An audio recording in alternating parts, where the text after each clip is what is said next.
आपके पास cell phone है, खोल के लाइट जलाओ।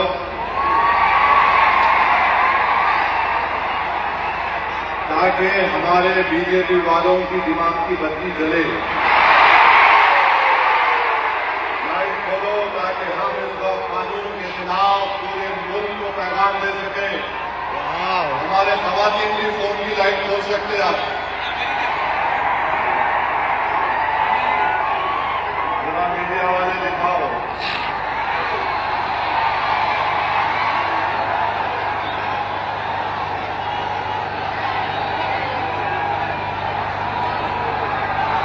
अब जरा जेब में रख लो फोन। आपसे अहम बात ये कहना। हेलो नमस्कार दोस्तों कल 19 अप्रैल का हैदराबाद में बड़ी जोरदार रैली थी असरुद्दीन ओवैसी साहब की। उसमें बहुत बड़ा मुसलमान लीडर आए थे, बड़ा मौलवी आए थे, बड़ा मौलाना आकर अच्छा भाषण दिया। और क्या उसने कहा है और कितना रैली था, हद से भी ज्यादा। दोस्तों ये वीडियो एक बार पूरा देखो और आगे इसमें असरुद्दीन ओवैसी साहब का क्या कहना है, उसने क्या बात का आवाज उठाया है, पूरा सुना दोस्तों वक्फ बोर्ड के बारे में। तो दोस्तों ये बिल वापस लेना पड़ेगा सरकार को, भाईचारा बनाकर रहना चाहिए और सब हिंदू मुस्लिम सिख ईसाई सबको भाई होकर चलना चाहिए। किसी के मजहब के खिलाफ कोई कानून निकालना कोई अच्छी बात नहीं। दोस्तों ये एक बार वीडियो पूरा सुनो गौर से और वीडियो को आगे से आगे शेयर करना प्लीज। जब जमीर और ज़र्फ का सौदा हो दोस्तों, जब जमीर और ज़र्फ का सौदा हो दोस्तों, कायम रहो हुसैन के इनकार की तरह कि जो सियासी ताकतें आज इस मुल्क पर हुक्मरान हैं वो हमको मिटाना चाहते हैं और हम उनको ये बताना चाह रहे हैं कि हम अपने आप को मिटने नहीं देंगे। इंशाअल्लाह ताला जमहूरी तरीके से तुम मिट जाओगे। 11 साल से नरेंद्र मोदी सिर्फ मुसलमानों की मजहबी शनाख्त पर हमला कर रहे हैं। 11 साल से नरेंद्र मोदी सिर्फ मुसलमानों की मस्जिदों को छीनने की कोशिश कर रहे हैं। नरेंद्र मोदी ये समझते हैं कि मैं बाबा साहेब अंबेडकर से बड़ा दूरअंदेश हूं। मिस्टर मोदी, आप अंबेडकर के पैर की धूल भी नहीं है, इस बात को याद रख लो आप। हम तौहीद परस्त हैं और हमको फख्र है इस बात का कि रब्बे कायनात जिस चीज का मालिक अल्लाह है, मोदी कह रहे हैं कि उसका मालिक अल्लाह नहीं रहेगा। अब मोदी आप खुद देखोगे अल्लाह कैसा बता देगा अपना जल्ले जलालहू, आप देखेंगे। आप इस कानून को तुमको वापिस लेना पड़ेगा। मोदी जी, आप शतरंज की चाल खेल रहे हैं, हम भी जानते हैं शतरंज कैसा खेलना सियासत में।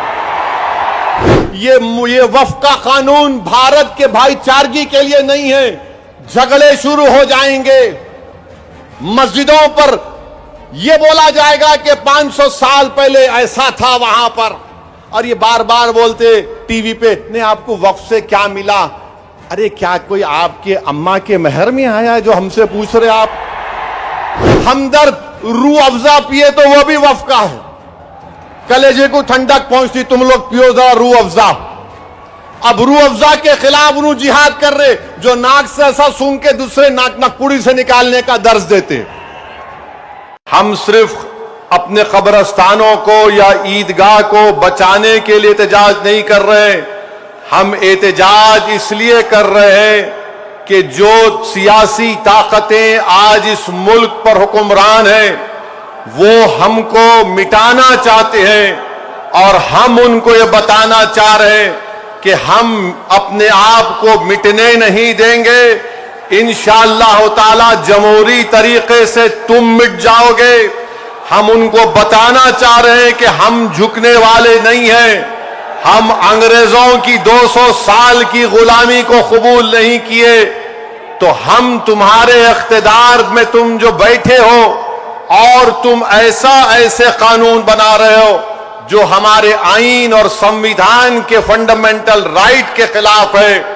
मैंने पार्लियामेंट में उस कानून को फाड़ा तो सिर्फ अपने तौर पर नहीं फाड़ा, बल्कि भारत के गयूर तमाम हिंदुस्तानियों की तरफ से उस कानून को फाड़ा, जो हिंदू भी है, मुसलमान भी है, सिख भी है, ईसाई भी है, जो आज भी इस मुल्क की खूबसूरती को पहचानते हैं। भारत की खूबसूरती उसका इत्तेहाद है, भारत की खूबसूरती उसका भाईचारा है।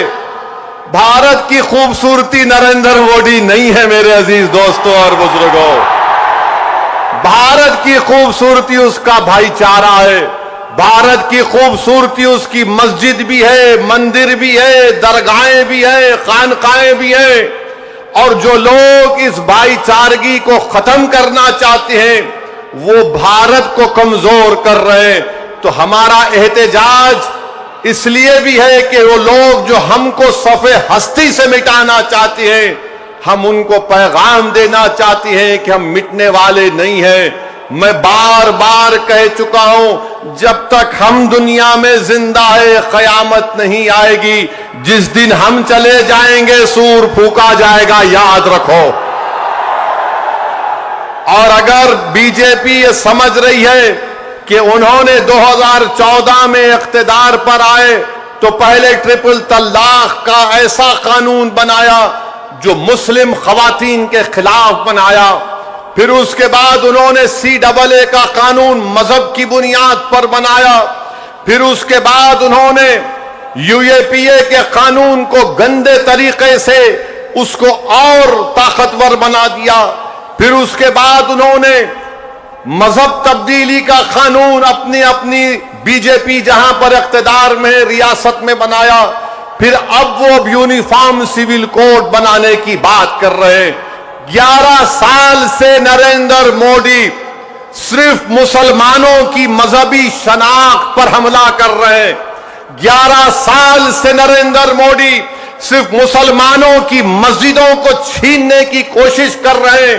11 साल से नरेंद्र मोदी मुस्लिम खवातीन को ताकतवर बनाने के बजाय उनके सरों से हिजाब को छीन रहे हैं। 11 साल से नरेंद्र मोदी बुलडोजरों के जरिए सबसे ज्यादा दलित और मुसलमानों के घरों को तोड़ दिया।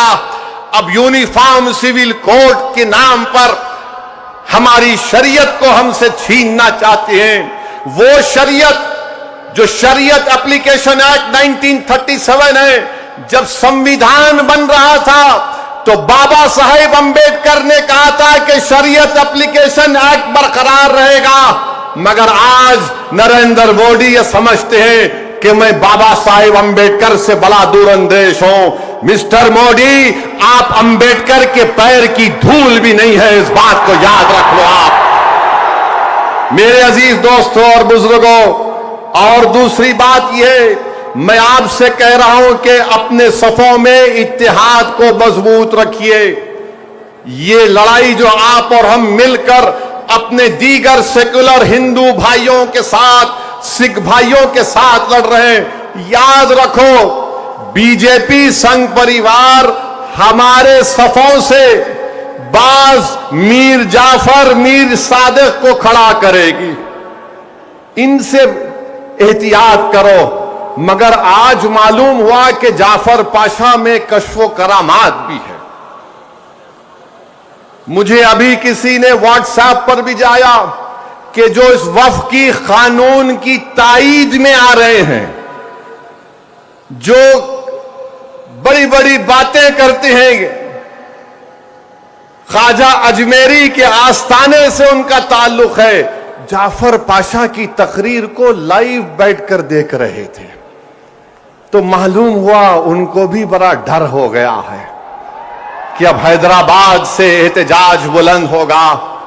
अरे जो तुम ख्वाजा अजमेरी के आस्थाने के जिम्मेदार हो ना, मैं पार्लियामेंट में इंशाअल्लाह ताला ख्वाजा एक्ट के तरमीम का एक बिल लाऊंगा और प्राइवेट मेंबर्स बिल लाकर कहूंगा कि तुम नहीं बनोगे, उसमें पसमानदा को किसी को बनाना पड़ेगा। तुम तायीद करोगे मैं तो ला रहा हूं प्राइवेट मेंबर्स बिल, आइंदा सेशन में तुम देखना। अरे तुम लोग कितना गिर सकते हो, तुम कितना गिर सकते हो, कम से कम उस आस्ताने की निस्बत का तो लिहाज रख लो। तुम उस आस्ताने की निस्बत का तो लिहाज रख लो, और इस बात को भी याद रख लो कि जब तुम और हम इस दुनिया से जाएंगे तो आरएसएस वाले अगर तुमको खंदे पर लेकर गए कब्रिस्तान में, तो फिर अंदर जाने के बाद जब फरिश्ते पूछेंगे कौन है तेरा रब, तो तुम क्या मोदी बोलोगे या अल्लाह बोलोगे? देख लो इस बात को।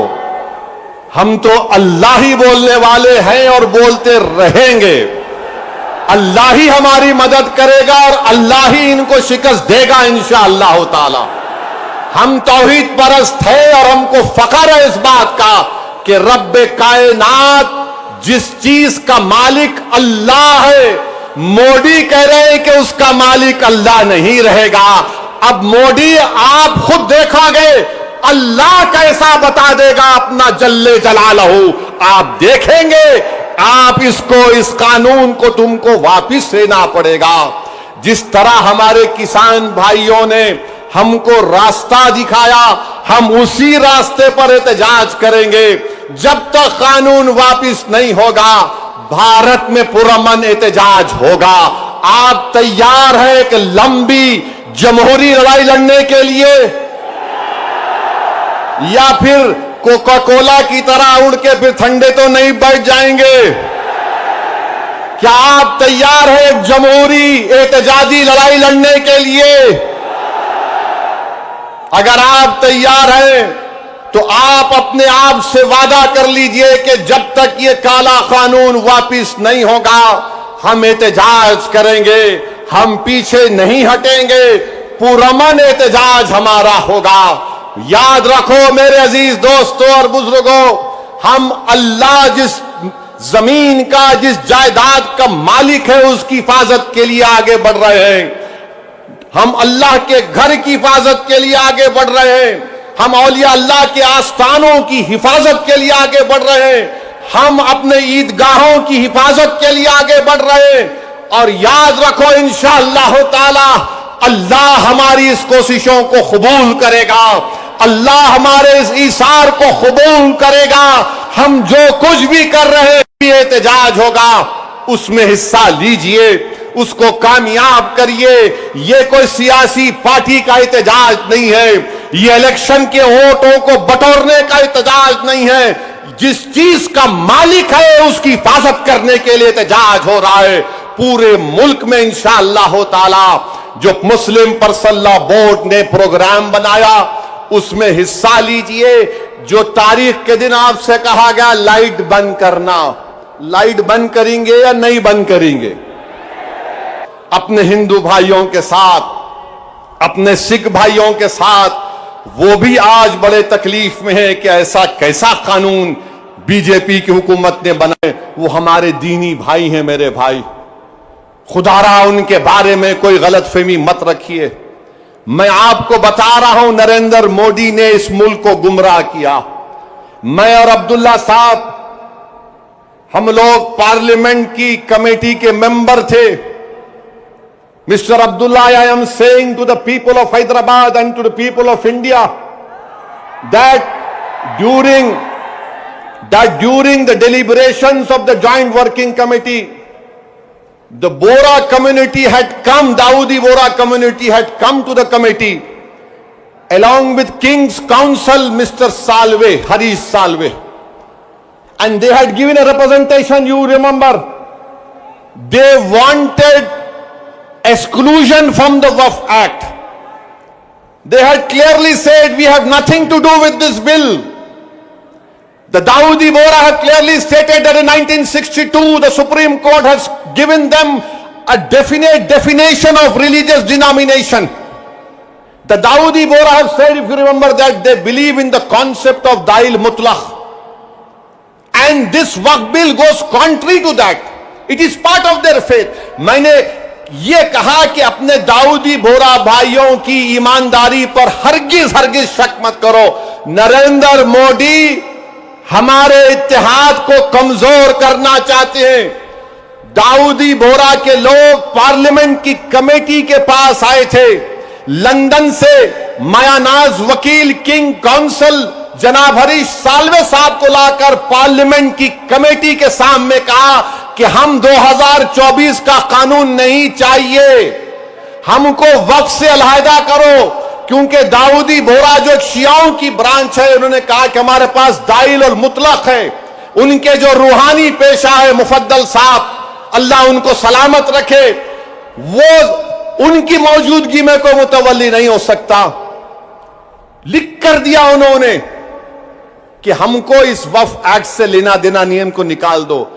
तो ये इनको बुलाया गया, मोदी ने बुलाया इनको, और नरेंद्र मोदी ने कितना गुमराहकुन बात की, बैठ के कहा कि मैंने 3 साल पहले ये बिल बना दिया, आप लोगों को नहीं मालूम होगा, मैंने भिजा दिया आपको और कहा कि कॉमा फुल स्टॉप लिख दो।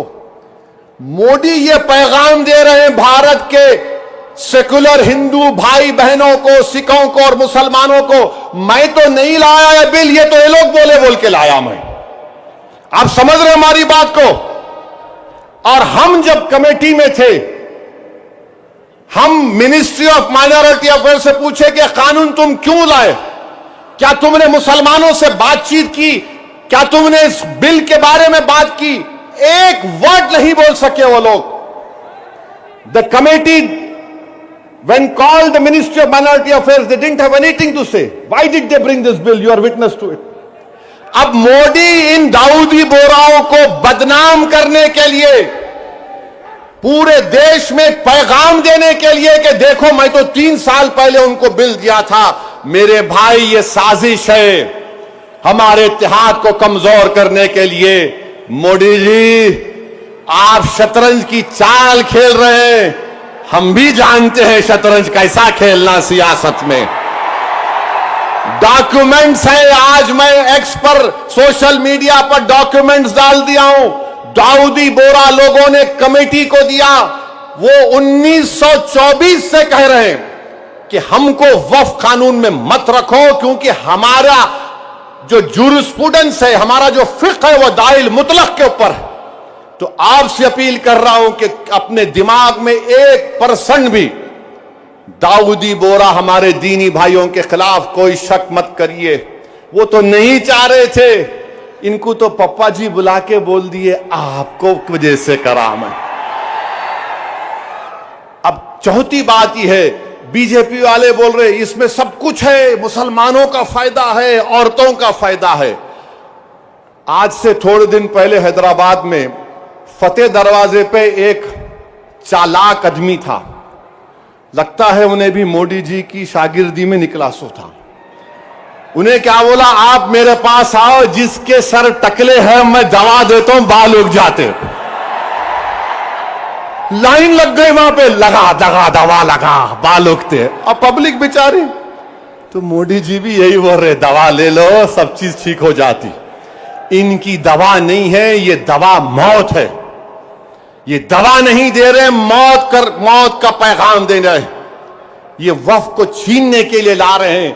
आप सोचिए, दाऊदी बोरा लोगों ने सेक्शन 2 लिख कर दिया, तो मोदी ने क्या किया, दाऊदी बोरा का नाम लेके सेक्शन 2 बना के उस भारत के दौलतमंद आदमी जिसने हमारे खोजा भाई, ये भी शियाओं का एक ब्रांच है, खोजा ट्रस्ट से खरीद कर 21 करोड़ में अपना आलीशान महल बना लिया। सेक्शन 2 का फायदा उस शख्स को होगा। हम हैदराबाद में क्या बोलते, किसकी दुकान पे किसकी फातिया, क्या बोलते, नाना मामू की दुकान पे नाना की फातिया। तो दाऊदी बोरा को सामने रख के मुकेश भाई की फातिया पढ़ दी है इन्होंने काम कर दिया। सेक्शन 2 से उनको फायदा होगा। तो आपको और हमको मुत्तहिद रहना है, शिया सुन्नी इत्तेहाद को मजबूत रखना है। आप शिया सुन्नी इत्तेहाद को मजबूत रखेंगे ना मेरे भाई? ये all India Muslim personal law board के प्लेटफॉर्म पर शिया भी है, सुन्नी भी है। ये पैगाम मुस्लिम पर्सनल लॉ बोर्ड देता है कि हम अपने इत्तेहाद को मजबूत रखें। दाऊदी बोरा को मोदी धोखा दे दिए, उनके नाम को इस्तेमाल करके मुकेश भाई को बोले लो गुलाब जामुन खाओ एंड बी हैप्पी। उनके अच्छे दिन आ गए। तो मेरे अजीज दोस्तों और बुजुर्गों, छठी बात आपसे अर्ज करना चाह रहा था वो ये है कि सदर साहब ने बहुत सी बातें आपके सामने रख दी कि सुप्रीम कोर्ट ने रिलीफ दिया है, मगर आज भी हम वक्फ की जायदाद को खो रहे हैं। लिमिटेशन एक्ट अप्लाई हो गया, जो 12 साल से काबिज है वो मालिक बन रहा है। 6 महीने के अंदर पोर्टल पर चढ़ाना है, नहीं चढ़ाए तो वक्फ से चले जाएगा। वक्फ इवैक्यू प्रॉपर्टीज निकल गई हमारे हाथ से। 100 एकड़ जमीन है पंजाब हरियाणा में जो आज गवर्नमेंट उस पर काबिज हो चुकी है। रिपोर्ट आई कि उत्तर प्रदेश में 500 से ज्यादा वक्फ प्रॉपर्टीज को उत्तर प्रदेश की सरकार ने गवर्नमेंट की प्रॉपर्टी डिक्लेयर कर दिया। तो मेरे अजीज दोस्तों और बुजुर्गों, और इसमें एक है वक्फ औलाद अब नहीं कर सकेंगे आप। वक्फ औलाद के बारे में कह रहे हैं कि बच्ची का शेर मार के कोई वक्फ औलाद नहीं कर सकता। अरे मैं अल्लाह को दे रहा हूं, अपने बेटे बेटी को मालिक नहीं बना रहा हूं। क्या यह बात सच नहीं है प्रधानमंत्री जी कि हिंदू सेल्फ एक्वायर्ड प्रॉपर्टी में एक हमारा हिंदू भाई अपने विल के जरिए अपनी एक औलाद को या मोहल्ले में किसी को पूरी प्रॉपर्टी दे सकता है, मगर मुसलमान 1/3 से ज्यादा अपनी किसी औलाद को प्रॉपर्टी नहीं दे सकता। अब यह कानून जो है, अभी अगर कोई कलेक्टर मुतवल्ली को बोलेगा कि तुम दरगाह में उर्स नहीं करना, कलेक्टर मुतवल्ली को बोलेगा कि तुम आशूर खाने में इमाम बाड़े में मजलिस नहीं करना, कलेक्टर अगर कोई मुतवल्ली मस्जिद को बोलेगा कि तुम मस्जिद में अज़ान नहीं देना, और अगर मुतवल्ली नहीं सुनेगा तो कलेक्टर उसको 6 महीने की सजा दे सकता। यह कानून है। अभी पहले कानून यह था कि अगर कोई वक्फ की प्रॉपर्टी को बेचता तो 2 साल की सजा, नॉन बेलेबल। अब मोदी जी बोल रहे प्यारे मैं राजा हूं, तुम लूटो बेल ले लो, 6 महीने की सजा काट के आ जाओ, मैं हूं ना। यह कानून बनाया गया है। तो मेरे अजीज दोस्तों और बुजुर्गों, यह वक्फ का कानून मुसलमानों के मफाद में नहीं है। यह वक्फ का कानून मुल्क के वफाद में नहीं है। यह वक्फ का कानून भारत के भाईचारगी के लिए नहीं है। झगड़े शुरू हो जाएंगे। मस्जिदों पर यह बोला जाएगा कि 500 साल पहले ऐसा था वहां पर, और ये बार बार बोलते टीवी पे, नहीं आपको वक्फ से क्या मिला? अरे क्या कोई आपके अम्मा के महर में आया है जो हमसे पूछ रहे आप? वक्फ से क्या मिला क्या नहीं मिला? हमारे को हमारी आखिरत मिलती वक्फ को बचाए तो। ख्वाजा बंदा नवाज की दरगाह, मेडिकल कॉलेज है, इंजीनियरिंग कॉलेज है, वक्फ का है। हमदर्द रूह अफजा पिए तो वह भी वक्फ का है। कलेजे को ठंडक पहुंचती, तुम लोग पियो जरा रूह अफजा। अब रूह अफजा के खिलाफ उन्होंने जिहाद कर रहे, जो नाक से ऐसा सूंघ के दूसरे नाक नकुड़ी से निकालने का दर्ज देते। कहां जाएगा ये मुल्क? हद तो ये हो गई मेरे अजीज दोस्तों और बुजुर्गों कि अब कोई ये कह रहा है कि चीफ जस्टिस के फैसले के बाद इस देश में मजहबी जंग शुरू हो जाएगी। नरेंद्र मोदी जी, आप इख्तिदार पर हैं, आपकी पार्टी के लोग इस तरह की बात करेंगे? आप तो भारत के संविधान पर हल्फ लिए हैं कि इस देश में ये अंबेडकर का देश, ये मौलाना अबुल कलाम का देश, ये भगत सिंह का देश, अल्लामा फजल खैराबादी का देश, हुसैन अहमद मदनी का देश, महमूदुल हसन का देश, ये टीपू सुल्तान का देश। यहां बोल रहे मजहबी जंग शुरू हो जाएंगी।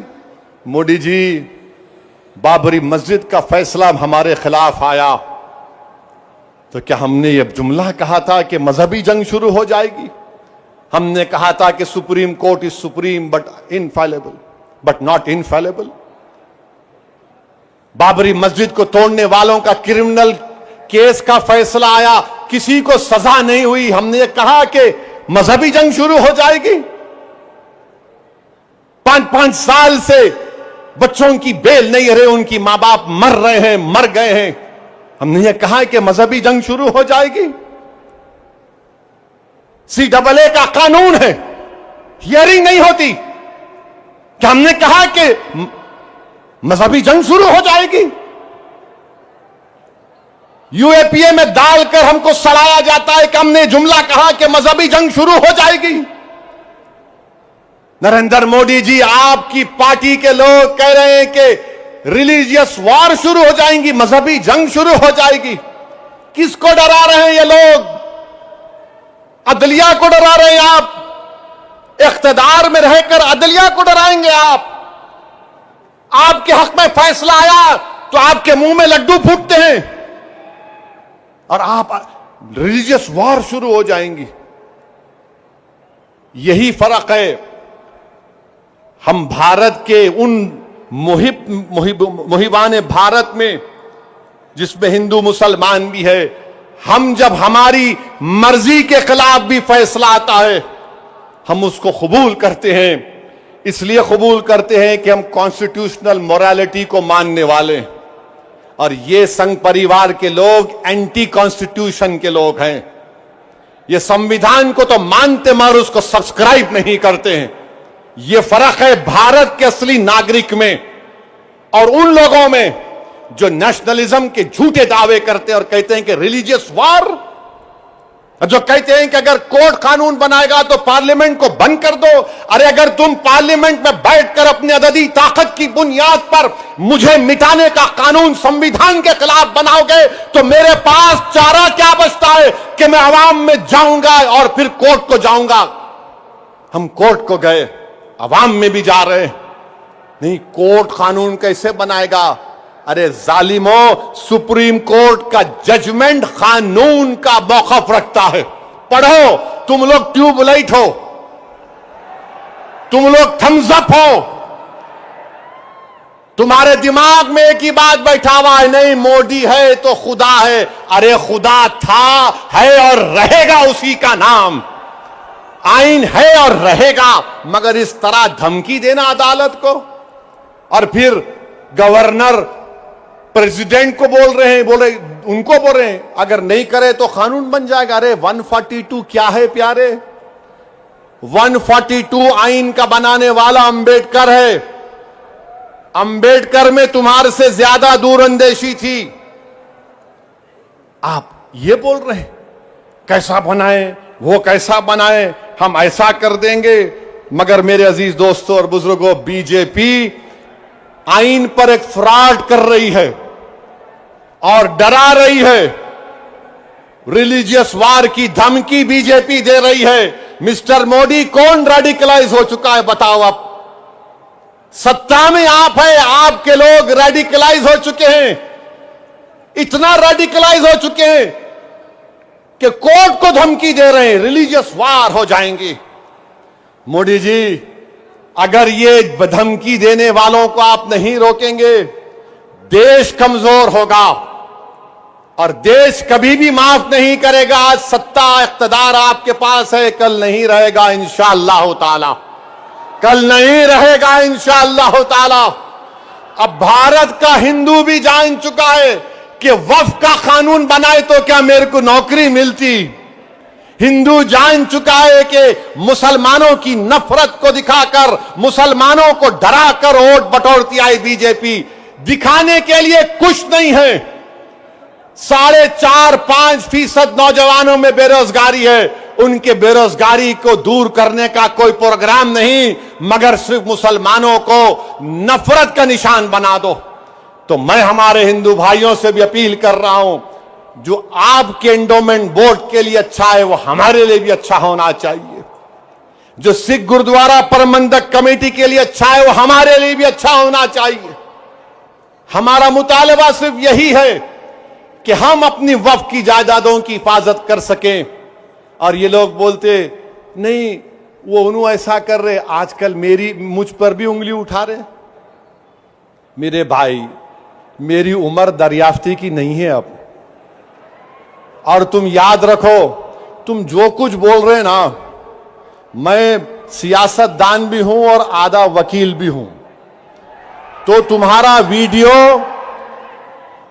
है मेरे पास, तुमको हैदराबाद आना पड़ेगा प्यारे। तुमको शॉपिंग कराएंगे। You want to see shopping, will show you shopping. जो बोले जा रहे। अगर हम अपनी जबान से बोलना शुरू करें ना, तो तुम्हारा लुत्फा कहां से आए बोल सकता हूं मैं। याद रखो, माफ करना, उलमाए कराम की मौजूदगी में बोल रहा हूं। वक्फ की कानून की मुखालिफत किस बुनियाद पर की जा रही है आप देखो। ये हो जाएगा, वो हो जाएगा, कुछ नहीं होगा, सिर्फ जायदादों को लूटने के लिए किया जा रहा है। तो इंशाअल्लाह ताला जो पर्सनल लॉ बोर्ड का एहतजाज पूरे तेलंगाना में होगा, मुल्क में होगा, अब तालकटोरा स्टेडियम में भी 22 को होगा। मैं हमारे तमाम से अपील कर रहा हूं, इसको कामयाब करिए। आपसे भी अपील कर रहा हूं कि हमको एक लंबी लड़ाई लड़ना है जमहूरियत में। कानूनी लड़ाई लड़ रहे हमारे वकील, अल्लाह हमारे वकला को सलामत रखे, अल्लाह उनको और हिम्मत दे, और अल्लाह हमको हिम्मत दे, अल्लाह हमारे ईमान को सलामत रखे। याद रखो मुसलमानों, बगैर ईमान के हम एक जिंदा लाश की तरह हैं। बगैर मस्जिदों के हम कुछ नहीं हैं। बगैर जायदादों के जिसका मालिक अल्लाह अगर कोई और कब्जा कर लेगा तो हम क्या जवाब देंगे रब्बे कायनात के सामने। थोड़ी तकलीफ उठाना पड़ेगा। आज मगरिब की नमाज पढ़ते वक्त इस चादर के नीचे कंकर हमारे घुटनों को चुबा रहे थे, और हम उम्मीद कर रहे थे कि इमाम साहब जल्दी नमाज खत्म कर लेंगे। आधे मिनट के लिए सोचो कि 50,000 फलस्तीनी शहीद हो गए मेरे भाई, 11 लाख बेघर हो गए, 15,000 बच्चे मारे गए, 18-17 हजार के करीब खवातीन शहीद हो गई हैं। मगर उनका जज्बा देखो, वो कह रहे हैं कि हम मरने को तैयार हैं मगर अपने ईमान का सौदा करने के लिए तैयार नहीं। तो भारत के लोगों, तुमको मजलूमों से आवाज आ रही है कि हक की कामयाबी के लिए, बातिल को शिकस्त देने के लिए हम 75 साल से अपनी नस्लों को कुर्बान कर दिए। तुमने और हमने नजारे देखे कि एक मां कह रही है अपने बेटे के कफन के सामने, कह रही है कि रसूल अल्लाह सल्लल्लाहु अलैहि वसल्लम, मैं अपने बेटे को आपके पास रवाना कर रही हूं। हम एक बाप को सुन रहे हैं बोलते हुए अपने बेटे के लाश के सामने कि या रसूल अल्लाह सल्लल्लाहु अलैहि वसल्लम, जो दुनिया खामोश बैठी हुई है, आप उनकी शिफा नहीं करेंगे अचर के मैदान में। मेरे अजीज दोस्तों और बुजुर्गों, हमको सिर्फ पुरअमन एहतजाज करना है ताकि हम आने वाली नस्लों को बता सकें कि 2025 में ऐसे भी नौजवान और बुजुर्ग और खवातीन थे जिन्होंने वक्त के फिरौन के सामने झुकने की तो बात तो छोड़ो, उन्होंने उसकी तकालीफ पर उफ भी नहीं कहा। हम जमहूरी तरीके से लड़ेंगे। हमारे किसान भाइयों ने हमको रास्ता बताया, कानून को वापस लेना पड़ेगा। जैसा कि मुस्लिम पर्सनल लॉ बोर्ड का नारा है, देश बचाओ, संविधान बचाओ, वक्त बचाओ। तो नारा लगाओ, संविधान बचाओ, वक्त बचाओ, संविधान बचाओ, वक्त बचाओ। आप साथ है ना हमारे इंशाअल्लाह ताला। याद रखो, तुम साथ भी नहीं है तो हम हुसैन का परचम लेकर करबला में उतर जाएंगे, क्योंकि अगर तुम साथ होगे तो यजीद को मालूम हो जाएगा कि ये हुसैन के गुलाम हैं, ये ताकत को देखकर झुकने वाले नहीं हैं। तो मेरे अजीज दोस्तों और बुजुर्गों, पुरअमन तरीके से अपने अपने घर को रवाना होइए, झंडे मत लहराइए। अब नारे लगाने का यहां पे वक्त खत्म हो चुका है। पुरअमन तरीके से अपने घरों को जाइए। बड़ी तादाद में हमारी माँ और बहनें भी आई हैं, मैं उनका शुक्रिया अदा करता हूं। नारे तकबीर, अस्सलाम वालेकुम व रहमतुल्लाहि व बरकातुहू।